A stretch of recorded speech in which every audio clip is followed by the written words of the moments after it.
Salut tout le monde, je vous retrouve aujourd'hui devant chez Nomi et je vous propose de partir à la découverte des épices avec Charles et Marilou. C'est parti!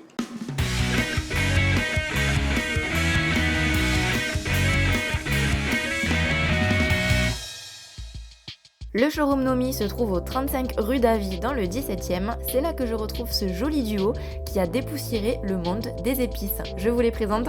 Donc Charles Bouchard, moi je suis un ancien physicien. Je ne suis pas du tout prédestiné à travailler dans le milieu des épices et à être entrepreneur. Je voulais être chercheur en physique fondamentale, j'ai fait du coup mes études là-dessus.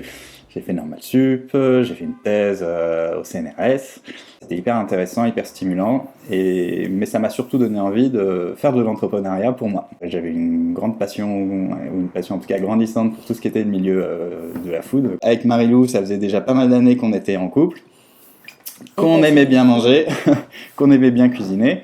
Et c'est plutôt Mario qui racontera cette partie-là, mais voilà, les épices sont arrivées de manière assez naturelle dans notre histoire.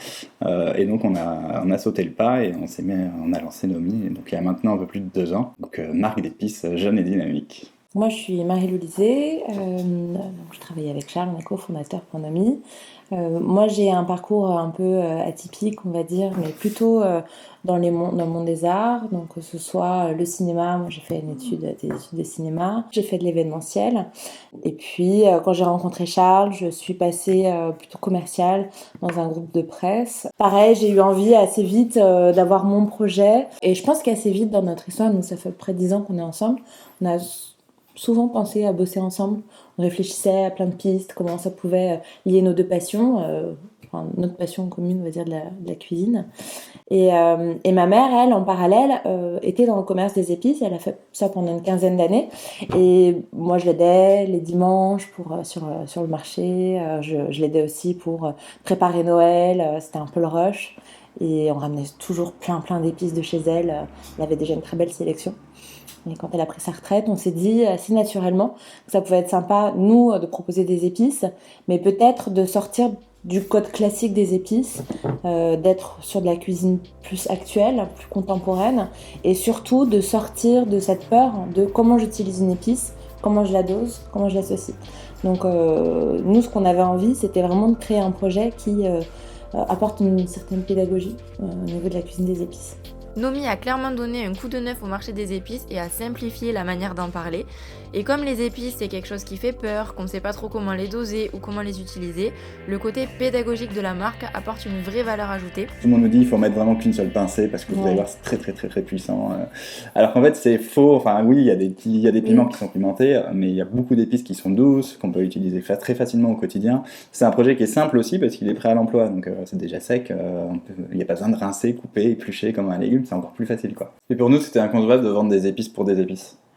Fallait, on voyait bien il faut un accompagnement avec des idées recettes, des choses simples, pas des choses techniques, rassurer les gens, c'est vraiment l'idée. On a commencé du coup avec ces petits sachets recettes, donc du coup c'est clé en main, il n'y a même pas de petits pots qui traînent après dans le fond de placard parce qu'on a utilisé qu'une seule cuillère à café sur 5 pots d'épices différents. Voilà ces petits sachets, clé en main, et puis ensuite quand forcément on a eu des demandes pour aussi avoir des pots d'épices. Donc ils sont quand même venus assez vite intégrer le catalogue, mais c'est pareil, on n'a pas non plus pris toutes nos épices et on n'a pas créé des pots pour toutes les épices qu'on pouvait vendre, dont les gens n'ont jamais entendu parler et dont ils ne savent pas quoi faire quoi. Donc on a commencé vraiment sur quelques traits classiques, des cumin, coriandre, fenouil, paprika, et puis quelques coups de cœur, et puis quelques mélanges signature. Donc on a créé un petit mélange avocat, guacamole, avocado sauce, mais des choses qui parlent. Nous, ce qu'on veut, c'est que nos clients, les personnes qui vont consommer nos épices, s'éclatent, s'amusent et puis détournent les règles. Parce que du coup, ça veut dire que le pari, il est gagné, les gens vont s'approprier les épices, tenter des trucs, et nous, on demande que ça. Il n'y a pas de règles, en fait. C'est s'amuser avant tout. C'est une palette de couleurs, c'est un terrain de jeu qui est dingue, et il n'y a pas de pression à avoir, quoi. Chez Nomi, il y a des petits pots d'épices qui ne s'entassent pas pendant des années dans les placards et qu'on peut recharger. Il y a aussi des sachets recettes pour réaliser des plats sans se poser de questions et des mélanges maison comme le za'atar, l'avocat, la tablée et plein d'autres. Et Nomi, ça veut dire quoi ? Nomi, ça vient de gastronomie. tout simplement. On trouvait que c'était un petit mot qui était sympa, ça se prononce dans toutes les langues, donc en plus on dit que si on arrive à se développer à l'international, on n'aura même pas besoin de changer. Et c'est le même en fait suffixe qu'on retrouve dans gastronomie, mais aussi économie, agronomie, astronomie, plein d'autres mots. Et c'est un suffixe qui signifie l'art de la mesure, et donc on a aussi trouvé un puissance cachée qu'on trouvait sympa sur la mesure et le bon dosage des épices, quoi. Comment vous choisissez vos épices? On goûte beaucoup. En fait, on a une démarche, on travaille essentiellement en direct producteur et via des coopératives qui sont des regroupements de fermes. Dans des démarches essentiellement bio et équitables, même si on n'est pas forcément labellisé bio surtout, mais toujours sur des beaux produits, sur des dernières récoltes. Et pour nous, ce qui est important, en fait, c'est vraiment la qualité du goût des épices et leur fraîcheur. Donc, dernière récolte, forcément, on travaille essentiellement des épices entières. Autrement dit, tout ce qui va être mouture, on les réalise dans notre laboratoire régulièrement. Tous les mois, toutes les semaines, on fait des nouvelles moutures. Parce que les moutures, on n'y pense pas, mais souvent on voit les épices en poudre. Mais c'est comme pour le café, c'est comme les moulins de poivre. En fait, ça s'oxyde, ça perd en saveur. En plus, l'humidité, c'est vraiment un ennemi pour les épices. Et dans nos cuisines parisiennes, ou cuisines françaises même, c'est une des pièces les plus humides, donc c'est vrai que si vous avez un pot que vous ouvrez, que vous refermez, mais que vous gardez pendant un an, forcément les saveurs elles vont partir, quoi. Et tous les mélanges ensuite sont des créations maison. Pareil, on est sur des recettes, nos curry qui est vraiment un mélange d'épices à l'indienne. Voilà, on est sur des currys un peu détournés, revisités, un peu plus contemporains, avec de la fraîcheur, ce genre de choses. Combien de temps on peut garder un pot d'épices? À partir du moment où vous l'ouvrez, des épices en poudre, nous on conseille de les consommer tous les 3 à 6 mois. Ouais, après il y a une DLUO qui est plus longue sur les poudres. Oui, alors officiellement on est plus ou moins sur 2 ans pour les poudres et 3 ans pour les graines. Même si ça périme pas, ça perd en fait en goût. Il y a des épices, les bâtons de cannelle, les clous de girofle qui sont assez puissants, qui vont mieux tenir dans le temps. Mais d'autres qui vont des graines de coriandre, genre choses qui vont perdre plus facilement en saveur. Et une fois qu'on a terminé nos petits pots d'épices, est-ce qu'on peut les recharger? Alors exactement. Alors nous on propose des petits pots, vraiment format découverte ou consommation occasionnelle. On fait aussi des sachets vrac 50 grammes, 100 grammes sur notre boutique en ligne. Ici à l'atelier, les gens du quartier, les gens qui se déplacent jusqu'ici peuvent venir avec leurs pots. Du coup là on fait tout au gramme, on a tout notre catalogue. Quand on connaît Nomi, on a clairement envie de dire bye bye aux épices de supermarché. D'ailleurs, si on se faisait un petit point sur les différences de qualité. Alors, c'est tout simple en fait, c'est un peu ce qu'on disait sur la partie sourcing, quoi. De la récolte. C'est une question de volume aussi. Nous on travaille du coup avec des petits producteurs qui vont pas, même si ils sont attachés à des coopératives qui vont permettre de travailler entre plein de petits producteurs, donc d'avoir un stock assez conséquent pour qu'on puisse travailler donc, en plusieurs centaines de kilos. Ducros, il est plus en centaines de kilos. Il est, oui, alors, je sais pas combien de tonnes. Je sais pas, je veux même pas savoir. Et du coup, forcément, on n'est plus sur des petits producteurs. Parce qu'ils peuvent pas. Nous, on était en Inde là, mais ça c'était magique. On s'est retrouvés chez 2 frères. C'était un jardin. C'est leur jardin et ils ont leurs épices. Donc c'est l'accumulation de plein de petits producteurs comme ça qui vont pouvoir proposer des belles épices parce qu'ils ont le temps en fait de bichonner leur arbuste, leur arbre. Ils vont faire attention à conserver l'eau pour que l'été ils aient de quoi faire. Enfin, il y a un amour en fait du son produit clair. Quand tu es sur des grosses productions, c'est plus du boulot à la chaîne, quoi. Ducros qui est plus du tout français, c'est l'américain McCormick, faut le rappeler. C'est de la négoce au niveau mondial, quoi. C'est des achats sur des tonnes, donc c'est plus du tout du produit de terroir. On est sur des zones géographiques qui sont énormes, tout est mélangé. On est souvent du coup sur des récoltes dont on n'a plus trop d'ailleurs la date, encore une fois tout est mélangé. Des moutures pareil, qui sont faites, mais c'est pareil, les pots Ducros parfois dans le supermarché ils peuvent rester pendant 1 an et demi avant d'être vendus. Nous on goûte tout, on fait de la petite quantité, ça nous permet aussi de tout vérifier. Quand on a un lot qui nous plaît pas, on le renvoie, on n'hésite pas.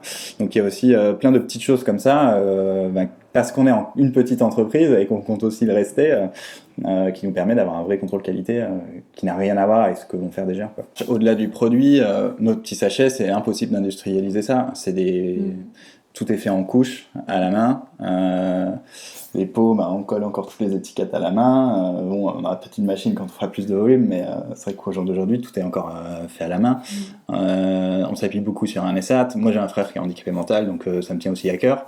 Et du coup, voilà, c'est aussi tout ça, quoi. Et puis une autre différence aussi, c'est qu'on n'est pas que commerçant, nous.